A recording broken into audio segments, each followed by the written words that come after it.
Hello guys, welcome back to my YouTube channel Eki Pagau.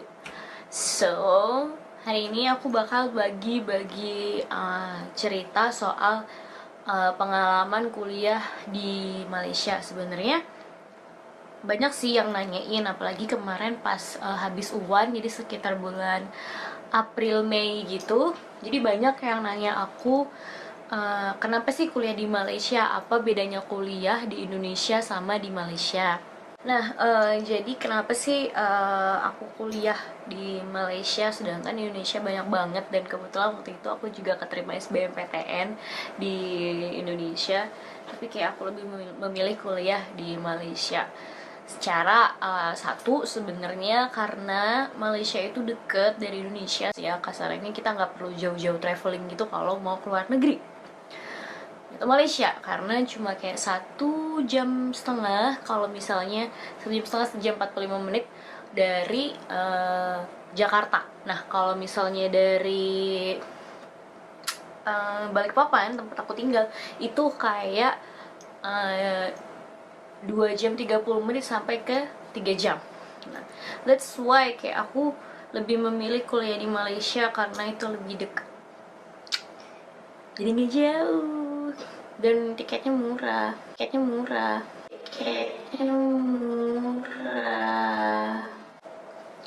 Terus yang kedua adalah pergaulan. Di Malaysia ini kan terkenal banget sama 3 rasnya. Jadi ada Malay, Chinese, sama India, dan mereka itu menggunakan bahasa Inggris kalau misalnya sebagai bahasa pengantar sehari-hari. Jadi kalau misalnya bahasa Melayu juga, bahasa Melayu itu lebih besar, lebih banyak yang menggunakan, tapi bahasa Inggris tuh udah kayak mother tongue mereka gitu. Jadi contohnya adalah saya mau tas saya, so I nak bag I, nah, kayak gitu. Jadi kayak I saya, nak itu mau, bag itu tas, I itu saya, jadi I nak bag I. Gitu deh pokoknya. Jadi itu sih. Dan terus di Malaysia itu banyak banget international studentnya, jadi kayak banyak banget pelajar-pelajar dari luar negeri yang belajar di Malaysia, terutama di kampus-kampus internasional like mine, International Islamic University Malaysia sih. Jadi kayak banyak banget anak internasionalnya, walaupun tetap didominasi sama student-student dari Malaysia. Jadi lebih kerasa gitu loh, kayak kamu kuliah sama orang internasional, sama orang luar negeri, and that's force you to speak English. Nah, jadi kalau misalnya kamu bergaul sama orang yang berbeda, sama lingkungan yang berbeda, kamu keluar dari comfort zone kamu di Indonesia, kamu akan ngebuka mindset kamu gitu. Jadi kamu akan bertukar ide dengan orang lain, terus kamu bisa sharing dengan negara lain, dan kamu bisa belajar culture mereka, belajar tradisi mereka. Contohnya kayak cium pipi. So kalau di Indonesia tuh kita kayak cuma hai apa kabar, kayak cuma kiri kanan. Terus kalau di sini itu kayak hai apa kabar, 1, 2, 3, jadi 1, 2, 3, jadi 1, 2, 3, jadi 3 kali gitu, cium kiri kanan kiri lagi. Dan itu tradisi. Dan itu nggak cuma di Malaysia loh, ternyata setelah aku berteman dengan teman-teman dari Turki, di Turki juga 3 kali. Jadi selanjutnya adalah bahasa. Masalah bahasa, karena kita udah bergaul dengan teman-teman yang internasional, mau nggak mau kita harus menyesuaikan dengan bahasanya, dan bahasa yang dipakai adalah bahasa Inggris. Seperti itu. Jadi kalau misalnya kamu susah ngomong bahasa Inggris, atau kamu belum bisa ngomong bahasa Inggris, kamu akan termotivasi untuk ngomong bahasa Inggris, dan kamu akan ngomong bahasa Inggris, dan kamu mau nggak mau harus ngomong bahasa Inggris. Soalnya kuliah pakai bahasa Inggris, teman-temannya pakai bahasa Inggris, tugasnya pakai bahasa Inggris. Jadi ya emang harus pakai bahasa Inggris. Aku nggak bilang kalau misalnya di Indonesia tuh nggak pakai bahasa Inggris. Di Indonesia juga pakai bahasa Inggris, bahkan dulu dari SD udah belajar bahasa Inggris, tapi kita nggak punya lawan bicara kalau lagi di Indonesia. Jadi kayak lebih efisien itu belajar bahasa ketika kita juga ngomong sehari-hari, kita gunakan sehari-hari dan kita sering gunakan. Sedangkan kalau di Indonesia kita jarang ketemu orang yang bisa kita ajak sama-sama ngomong bahasa Inggris. Nah kalau di sini vocabulary yang kamu nggak tahu, kamu bisa tahu gara-gara itu suka dipakai di hari-hari. Jadi bahasa Inggris, ya bahasa Inggris. Dan kebetulan di kampus aku juga ada bahasa Arab yang meski nggak dipakai-pakai banget sih dalam kehidupan sehari-hari, tapi at least itu membantu di pelajaran juga kalau ketemu teman-teman Arab. Jadi kayak orang lebih appreciate gitu loh kalau misalnya kamu bisa ngomong bahasa Arab. Contohnya gini aja deh, misalnya ada teman kamu dari Jerman, terus dia nyamperin kamu, terus dia nanya apa kabar, terus kamu pasti lo bisa pakai bahasa Indonesia, gue seneng banget. Terus lu langsungnya iya baik baik, kamu apa kabar juga, pasti kamu langsung kayak gitu. Jadi ketika kamu ketemu sama teman Arab kamu kayak halo, dan dia akan ya khair something kayak gitu ya. Oh my god, I'm so weird. Jadi jadi lebih bisa ngebantu ke bahasa, yaitu bahasa Inggris kamu terutama. Dan itu juga bisa ngebuka link kamu loh. Jadi ketika kamu udah bisa bahasa Inggris, kamu bakal dapet tantangan dari teman-teman kamu yang di Indonesia kayak, Ki, lo bisa nggak bantuin gue bikin abstrak skripsi gue, something like that. Atau Ki, tolong terjemahin dong, boleh nggak? Ki, liatin dong ini bahasa Inggrisnya udah bener apa enggak.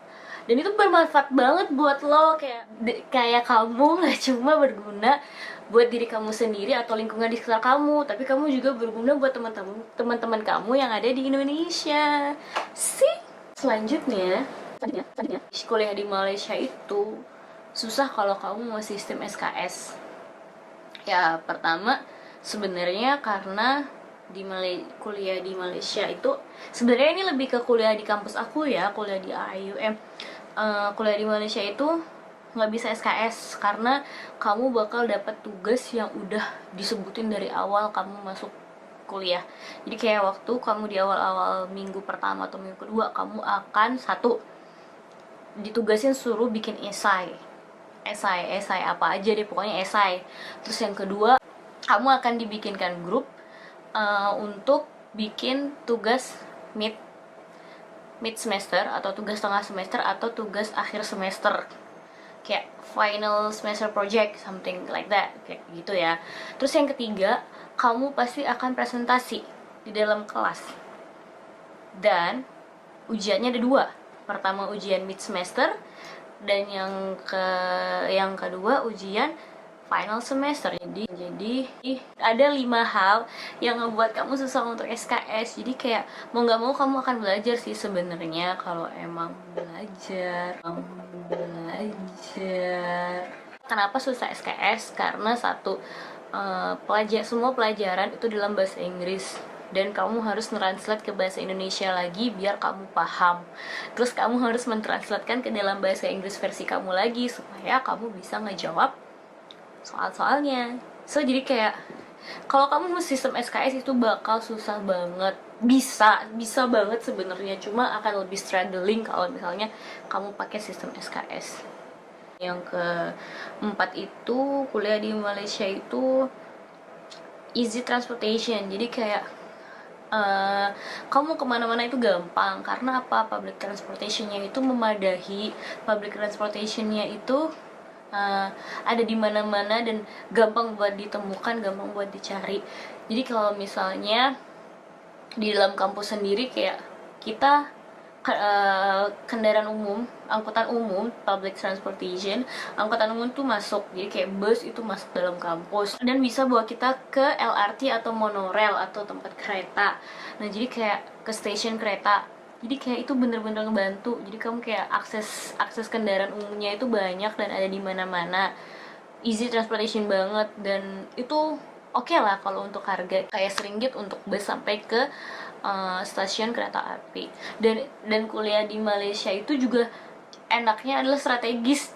Maksud aku strategis tuh kayak tiket murah banget ketika kamu di Malaysia mau ke Singapura, ketika kamu di Malaysia mau ke Thailand, ketika di Malaysia kamu mau ke Hong Kong. Jadi kayak aku ngeliat tiket-tiket itu kayak murah banget, dan yeah, it's easy transportation for us, like really.